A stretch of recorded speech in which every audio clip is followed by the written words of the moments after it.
tema de hoy era un tema dentro de nuestro programa de aula actual, que la mayoría de vosotros sabéis en qué consiste. Es un trabajo de las asociaciones de vecinos, también aparte de la reivindicación y de la protesta y de la lucha y de 40 historias que hacemos nosotros, pues también creemos que las asociaciones de vecinos tienen que salir de su local, tienen que trabajar conjuntamente con los diferentes segmentos que forman nuestra sociedad, con los jóvenes, con las familias, con las personas mayores en los colegios, y intentamos hacer dentro de nuestro apartado de aula actual el tema de calidad de vida. Hemos hecho temas del corazón, hemos hecho temas de cáncer, hemos hecho temas de circulación, etcétera, etcétera, y hoy creíamos que en estos momentos nuestra sociedad, que está tan golpeada por tantas enfermedades y sobre todo a una determinada edad, era imprescindible tocar el tema de las enfermedades neurodegenerativas, como el Parkinson, el Alzheimer, las demencias seniles, etcétera, etcétera. Hoy es un tema que nos interesa mucho a todos, como potenciales personas que en algún momento de nuestro itinerario, al final quizá de nuestra vida personal, puede que alguno nos toque la lotería, como decía Julio. Pero es que además quizá tenemos a alguien cercano que tiene ese problema. Y es importante saber qué hacer, saber en qué consiste, evitar miedos inútiles. A veces tenemos miedos por desconocimiento, que no es necesario tenerlos, pero saber, es importante saber qué hacer, qué es esto, en qué consiste, de qué manera podemos nosotros contribuir y cómo tenemos que identificar signos que nos ayuden a tomar medidas a tiempo. Hoy en día hablar de demencia y de enfermedades neurodegenerativas, al margen de lo que sería la enfermedad propia en sí, de etiología, fisiología, o sea, de la causa, de cómo pasa, de lo que pasa y de lo que vemos, es casi siempre hablar de demencias, porque casi todas estas enfermedades neurodegenerativas están relacionadas con cualquier tipo de demencia, ¿no? Cuando hablamos de Parkinson sabemos que hay un tratamiento específico para los movimientos involuntarios con levodopa, etcétera, etcétera, pero sabemos que ese Parkinson nos llevará a un deterioro cerebral también, en el cual también tendremos problemas cognitivos y de demencia. Si estamos hablando de un Huntington o de una demencia de los cuerpos de Levy o una enfermedad de Creutzfeldt-Jakob, estaremos hablando casi siempre de lo mismo. Para el Alzheimer hoy por hoy no tenemos vacuna. Y digo que no tenemos vacuna porque posiblemente una de las salidas o de los tratamientos a futuro podría estar en algún tipo de vacuna. Demencia es un término que viene del latín. De es un adverbio que significa alejarse o alejamiento. Y mens mentis significa mente, es decir, la demencia hace que nuestra mente se nos aleje, es decir, dejamos un poco de esa capacidad de regir. Esta capacidad de dejar de regir se basa principalmente por una pérdida de las funciones cognitivas, o sea, del conocimiento, de la memoria, empieza a incapacitar para las actividades de la vida diaria. Como decía, afecta primero a la memoria, luego a la capacidad de expresarse y luego a la capacidad de atender o de seguir una serie de instrucciones. Con el tiempo, la demencia va afectando a otras funciones más de tipo ejecutivo, de capacidad de manejarse del individuo, de manejar dinero, por ejemplo, a orientarse en el tiempo y en el espacio. O sea, a la persona le cuesta saber qué día estamos o dónde estamos, o muchas veces te encuentras con algunas personas que debutan o que empiezan a pensar en el Alzheimer porque un día en la ciudad que han vivido siempre se pierden. Y bueno, y llega un momento que no saben en qué calle están ni cómo volver a su casa, ¿no? O sea,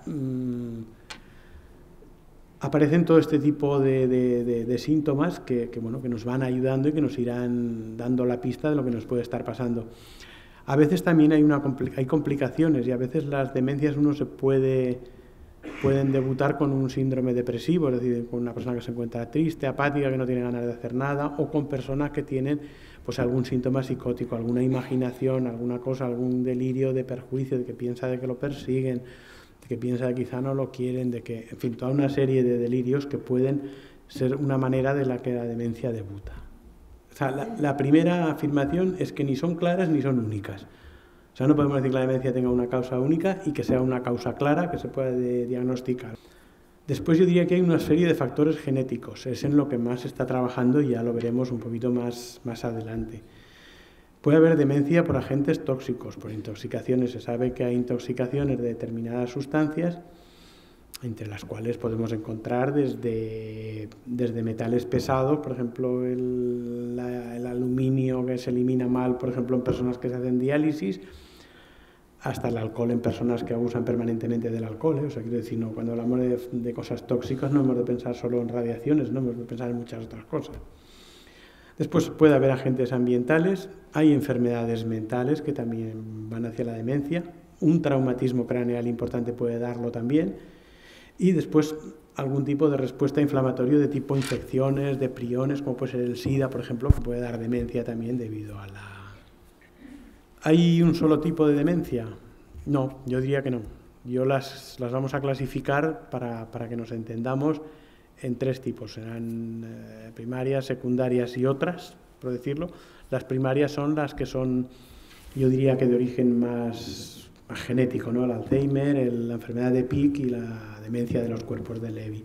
Las secundarias, que son las que se deben, por ejemplo, se pueden deber a falta de riego sanguíneo, como son las vasculares. Muchas después de infartos cerebrales o de ictus nos encontramos con personas que desarrollan un tipo de demencia. El SIDA, la hidrocefalia, toda una serie de enfermedades que también lo pueden causar. Y luego otras que son las otras enfermedades neurodegenerativas que también causan demencias, que son enfermedades que en principio se trataban por otras circunstancias. El Parkinson, pues por la falta de movimientos, por la dificultad, por el deterioro cerebelar de las células. El Huntington es la corea, es los movimientos incontrolados. El síndrome de Down, más conocido como mongolismo, o el Creutzfeldt-Jacobs, que es la enfermedad de las vacas locas, que también causó con demencia. ¿En qué se diferencian unas de otras? Pues en lo que les decía, las primeras en general se desconoce su origen y se piensa que se trata, la causa son factores genéticos, que no son definitivos. O sea, no es como por ejemplo en el síndrome de Down, que encontramos en el cromosoma 21, encontramos una trisomía, es decir, encontramos 3. No. Son unos factores genéticos que nos hacen estar más o menos predispuestos a padecer o no padecer el Alzheimer. Esta predisposición es solo eso, es una predisposición. No quiere decir que obligatoriamente vayamos a tener que padecerla. Las secundarias, que obedecen en general a factores desencadenantes, lo que les decía, el SIDA, un tumor cerebral, un infarto cerebral, una deficiencia de vitaminas, pueden dar origen a demencias y son las que tienen, digamos, una causa conocida y que evidentemente en cuanto al tratamiento son más fáciles de asumir. Y luego las otras, que incluyen lo que yo les decía antes, son las enfermedades del sistema nervioso central que producen el mismo deterioro que las demencias, que son pues Parkinson, etcétera, las que les comentaba antes. No quiero cansar con nombres técnicos. Revisando toda la literatura científica que hay al respecto, hay una cosa unánime. La mitad de las demencias son Alzheimer. Les pongo aquí que hay algunas variables que están relacionadas sobre todo con el sexo. Las mujeres son más propensas a padecer Alzheimer, sobre todo a partir de los 85 años. A lo mejor es porque hombres a los 85 llegamos menos, ¿no? O sea, que decir, ¿a cuánta gente afecta? Esta es una pregunta que os he intentado resumir aquí. De demencia, por cada 1000 habitantes, entre los márgenes de edad, si ustedes lo van viendo, yo les he puesto unos márgenes de edad. Entre los 65 y 69 años, por cada 1000 personas hay 3 que padecen Alzheimer o demencia. Entre los 70 y 74 años se dobla, hay 6. Entre los 75 y los 79 hay 9 personas. Entre los 80 y 84 hay 23 por cada 1000 y así hasta los más de 90, que va subiendo la incidencia. Es decir, la edad, que eso de cumplir años es muy bueno, a veces tiene estos inconvenientes, que te deja un pelín más vulnerable a cosas que te pueden pasar, ¿no?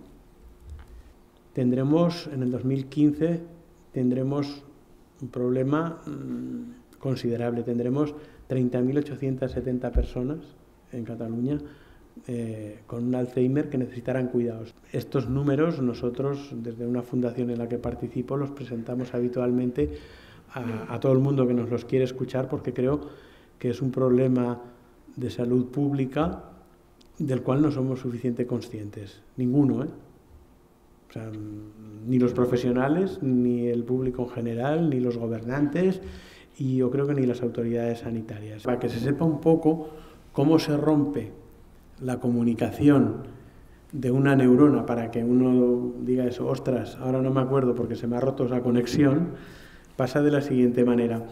Hay una cosa que son unos enzimas, que son unas sustancias químicas, que lo que hacen es partir esa conexión, y esa conexión se van perdiendo y se apiñan todas en lo que se llama la placa beta-amiloide, que es lo que ayuda a diagnosticar la demencia de Alzheimer. Es decir, nosotros sabemos de una manera indirecta que se han roto conexiones porque encontramos, los restos de la fractura.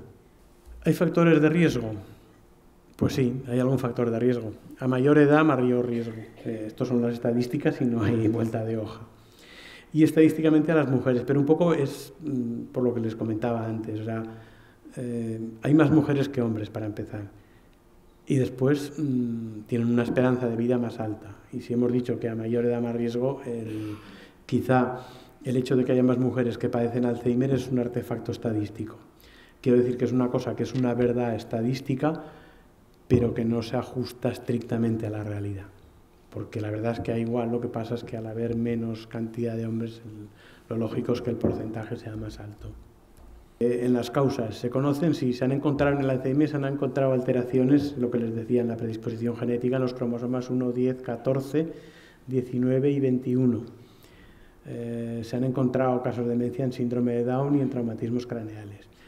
No hay un cromosoma, ni una rama de un cromosoma que sea específico, o que al menos hayamos descubierto ahora, ojalá lo descubramos algún día, específico del Alzheimer. Quiere decir que personas que tienen estas alteraciones tienen una tendencia, son más vulnerables, son más susceptibles de padecer la demencia. Pero eso en absoluto quiere decir que lo tengan que desarrollar. ¿Algún otro factor a tener en cuenta? Ponía, los antecedentes familiares de enfermedad. Hemos dicho, si había una predisposición, habremos de pensar de que si en una familia va 2 o 3 generaciones que tienen demencia, pues habremos de pensarnos que somos más vulnerables, que no quiere decir que la vayamos a desarrollar, pero que sí nos tiene que dar la pista para empezar a poner en marcha todos los mecanismos preventivos de activación neuronal, de activación intelectual, de lectura, de no estarse quieto, para poder mejorar o evitar un poco esta tendencia familiar que tenemos. Parece ser que hay una constante, que el haber nacido, por ejemplo, de una madre de más de 40 años, estadísticamente tiene una significación pequeña, pero es significativo estadísticamente para la presencia del Alzheimer. Y luego después tener un poco los males de la opulencia, ¿no? La hipertensión, la diabetes y la dislipemia. Estamos hablando para que nos entendamos, el azúcar, el colesterol y la tensión. Después hay una cosa muy importante: el nivel educativo y el desarrollo intelectual pueden retardar la aparición. Y luego lo que les decía, que parece que hay muy pocas familias en las que sí se ve un espectro claro de tratamiento. Lo que decíamos antes, las demencias secundarias sí que tienen un tratamiento específico. Pues si uno tiene un tumor y se lo pueden extirpar y lo curan, pues acabó el problema, ¿no? O si una persona tiene una hidrocefalia, y que la hidrocefalia es que se hace líquido en el cerebro y pone a mucha tensión, si lo puedes drenar y poner una válvula, pues acaba el problema, ¿no? O sea que hay algunas demencias que sí que tienen un tratamiento específico. Pero la gran mayoría son degenerativas y actualmente no hay ningún tratamiento que las cure. Este tipo de tratamiento que estamos hablando, de tratamiento curativo, no existe para el Alzheimer. Existen muchas cosas. Fármacos que son eficaces para retardar, pues sí, les he puesto muchos, pero creo que esto tampoco tiene un especial interés, ¿eh? El cepilo, la galantamina, la ribastinina, la memantina, todos estos. Pues ahí están. están a disposición de todas las personas y cualquier neurólogo, cualquier psiquiatra que los lleve seguramente se lo recomendará y se lo dará para pasarlo.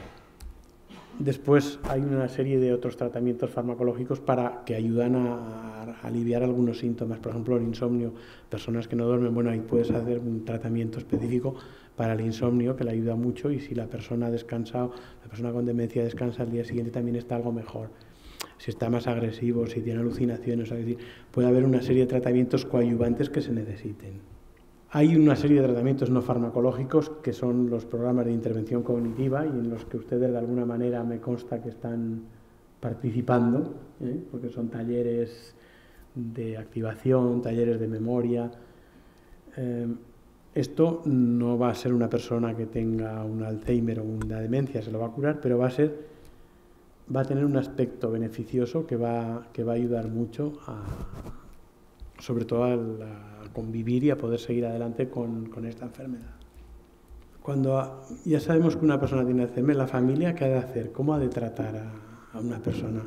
Esto es unas pequeñas guías, porque yo aquí quiero poner una cosa muy importante, o sea, que decir, una vez hecha la prevención y una vez hecho el tratamiento sintomático de lo que tenemos,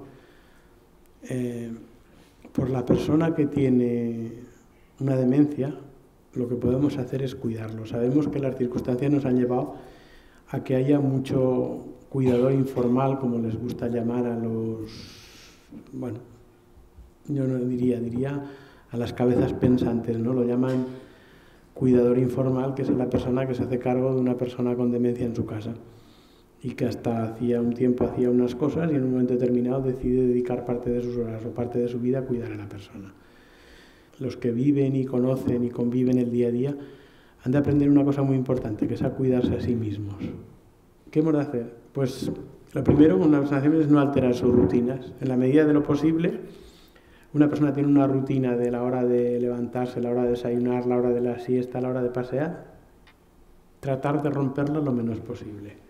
O sea, cualquier ruptura de la rutina conlleva un empeoramiento. Una cosa muy importante que le he querido poner, hemos de iluminar correctamente los espacios diurnos y nocturnos. Las personas con demencia y enfermedades degenerativas en la zona del ocaso del día y al amanecer, porque a veces se despiertan al amanecer, se desorientan mucho porque soportan muy mal los cambios de luz.